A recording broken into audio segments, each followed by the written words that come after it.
Good morning and welcome to 365 Days of Stories with Theo Mayer. Here we are on day 125. And I'm going to continue with another little short story by Nasrudin, or about Nasrudin. This wonderful character who lived a long time ago, before there were the machines and the electrical devices and all the technology that we have today. A time that was much simpler, for sure.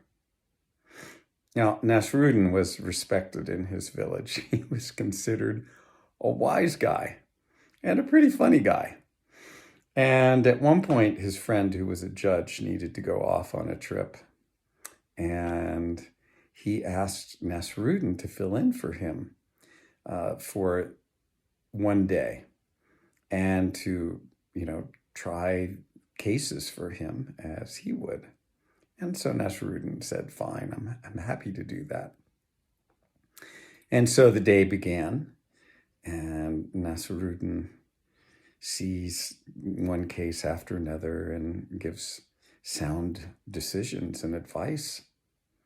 And here two men come in who have a dispute with each other, and the first man presents his case, and Nasrudin listens to the whole story, and after he listens to the story, he says, you're right, you must be right.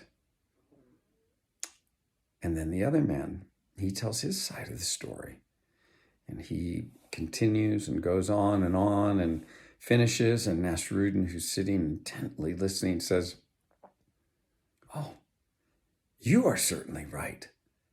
You're right. You're absolutely right.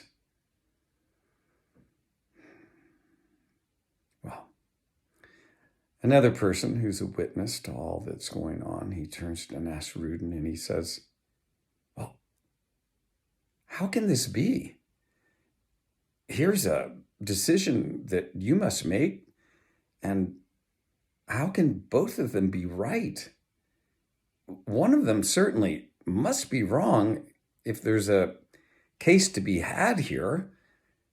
What kind of judgment is this? You've got to pick one or the other. It's just like they both can't be right.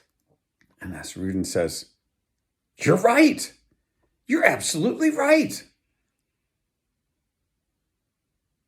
That is the day Nasrudin was passing judgment over some very serious cases. Okay, hope you enjoyed that one too. And just because this one is so short, I just feel like I have to add another little Nasrudin story. Now, let's jump ahead. Nasrudin was living in a time where, oh my gosh, there were cars. And he was driving around and he was visiting New York City. And if you've ever been to New York City, you'll know it's crazy. Try to find a parking place in New York City.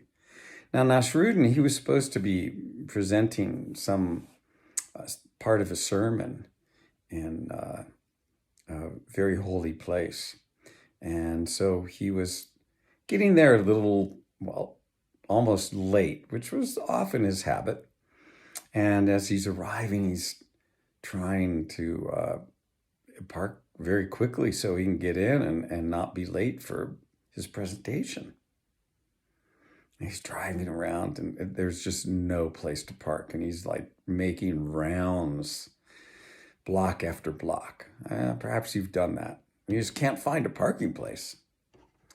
And Nasrudin, he starts to pray to God. And he says, God, please, find me a parking place. I need to find a parking place because I need to go speak your words in the holy temple so that people can hear. And I swear to you that if you find me a parking place, I will eat nothing but vegetarian food for the rest of my life. I will do no harm to an animal, nothing, just Please find me a parking place. He drives around the block, and as he's going, makes a turn, he sees that someone is pulling out of a parking place and making room. And suddenly he finds his parking place, and he quickly, as he's beginning to put his turn signal on and he's ready to back into the parking place, he goes, God, don't worry about it. Don't worry about it any longer. You don't have to hunt for a parking place for me anymore. I've found one. Everything is okay. And that is the story of the day Nasrudin was looking for a parking place. Okay, hope you enjoyed the stories. Have a good rest of your day.